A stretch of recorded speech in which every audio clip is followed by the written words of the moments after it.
இன்றைக்கி நான் அகத்திக்கீரை பொரியல் பண்ண போகிறேன். அகத்திக்கீரை பாருங்கள், பிஞ்சு கீரையாக எடுத்துக்கணும். நீங்கள் இதை நான் வாஷ் பண்ணி வச்சுக்கிறேன்.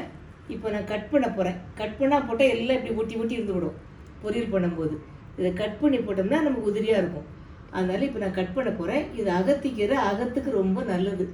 அப்படின்னா நம்ம குடலுக்கு, இன்டர்னல் ஆர்கன்ஸுக்கு ரொம்ப நல்லது. நல்ல மலச்சிக்கல் வராது. அதனால் இது ரொம்ப நல்ல மெடிக்கல் வேல்யூ உள்ள ஒரு கீரை. இது நம்ம நிறைய யூஸ் பண்ணுறது கிடையாது. பொதுவாக நம்ம இந்த சென்னையிலலாம் மாட்டுக்கு தான் கொடுக்குறாங்க. ஆனால் சவுத் சைட்லலாம் இது எல்லோரும் தோட்டத்துலேயும் இருக்கும். இது பொரியல் பண்ணுவாங்க. எப்படினாலும் வீக்லி ஒன்ஸ் சாப்பிடுவாங்க. இது ரொம்ப நல்லது. பிஞ்சு கீரையாக நீங்கள் பார்த்து வாங்கிக்கோங்க. பிஞ்சு கீரையாக பார்த்து வாங்கிக்கோங்க. இப்போ நான் கீரை கட் பண்ண போகிறேன். அதுக்கப்புறம் செய்முறையை சொல்கிறேன். தேவையான பொருளை பார்த்துக்கோங்க.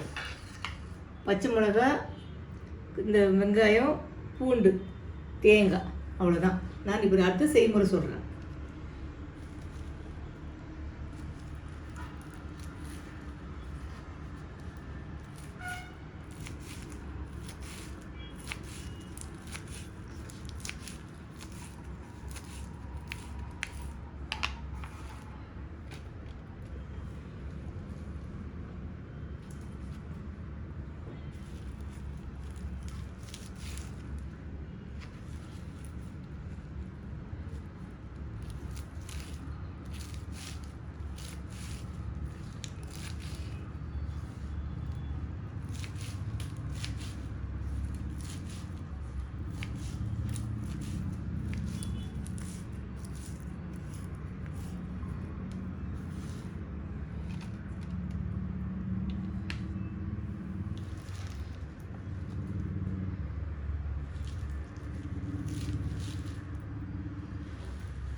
கடாய் காஞ்சிருச்சு.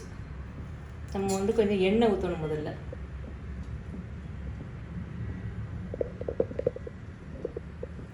ஒரு ஸ்பூன் ஊற்றிக்கணும்.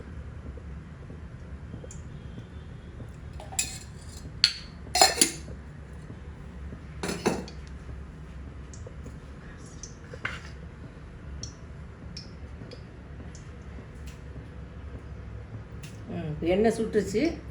நம்ம இந்த வெங்காயம், பூண்டு, பச்சை மிளகாய் போடுறோம்.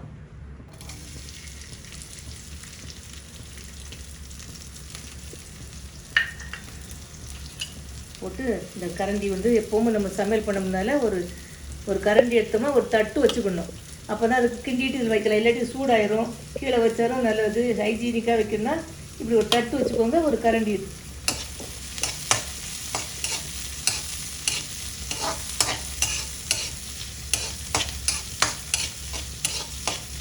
இது நல்லா கொஞ்சம் வதங்கணும். வதங்கினதுக்கப்புறம் நம்ம அந்த கீரையை போடணும்.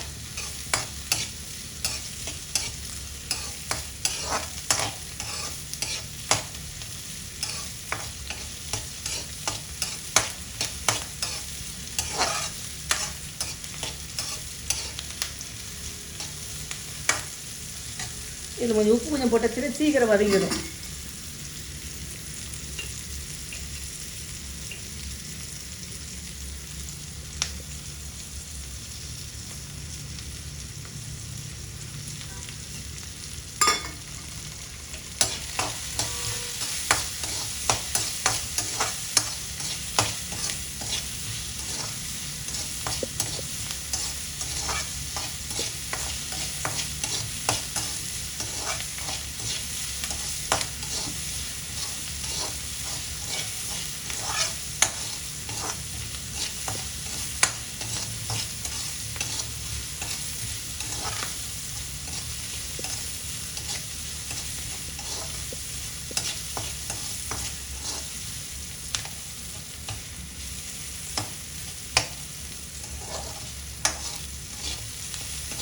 வதங்குற வாசனை வருது. இப்போ நம்ம கட் பண்ணி வச்சுக்கிற அகத்திக்கீரையை போடலாம். மூடி ம்.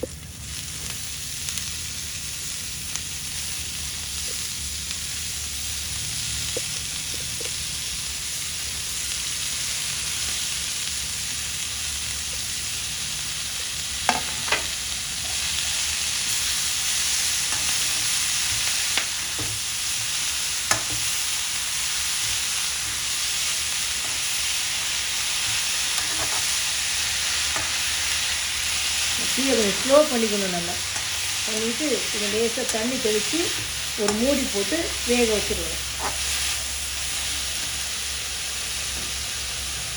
தண்ணி தெளிச்சேன்னா மற்ற கீரை தண்ணி தெளிக்க வேண்டாம், மெலிசாக இருக்கும் இதெல்லாம் இந்த இலையெல்லாம். இது கொஞ்சம் திக்காக இருக்கிறதுனால கொஞ்சம் வேகிறதுக்காக வேண்டி லேசாக தண்ணி தெளித்து கொஞ்சம் நேரம் மூடி வைங்க. ரொம்ப நேரம் மூடி வைக்க வேண்டாம், கொஞ்சம் நேரம் மூடி வச்சுட்டு எடுத்துட்டிங்கன்னா அது கொஞ்சம் வெந்துடும். இல்லைன்னா கீரை கலர் மாறிடும். அதான் வேறு ஒன்றும் இல்லை. இப்போ கீரை வந்துருச்சு. இந்த கீரை சிலருக்கு தோப்பாக இருக்குன்னு சொல்லிட்டு சாப்பிட மாட்டாங்க. ஆனால் அது உடம்புக்கு ரொம்ப நல்ல எல்லா சுவை நமக்கு ரொம்ப தேவை. அதில் தோப்பு ஒரு சுவை. அதனால் இதுக்கு நிறைய வெங்காயம் போடுறதுனால அந்த இந்த கீரை தோப்பாக இருக்குன்னு சொல்லிட்டு நிறைய பேர் சாப்பிட மாட்டாங்க. நமக்கு அறுசுவை முக்கியம். அதில் இது ஒரு அறுசுவை. இதுக்கு நிறைய வெங்காயம் போடும்போது இந்த தோப்பெல்லாம் போயிடும், தேங்காய் பூ போடும்போது தோப்பெல்லாம் போயிடும். கீரை ரொம்ப ருசியாக இருக்கும். இப்போ கீரை வெந்துருச்சு. அடுத்து நம்ம தேங்காய் பூ போட போகிறோம்.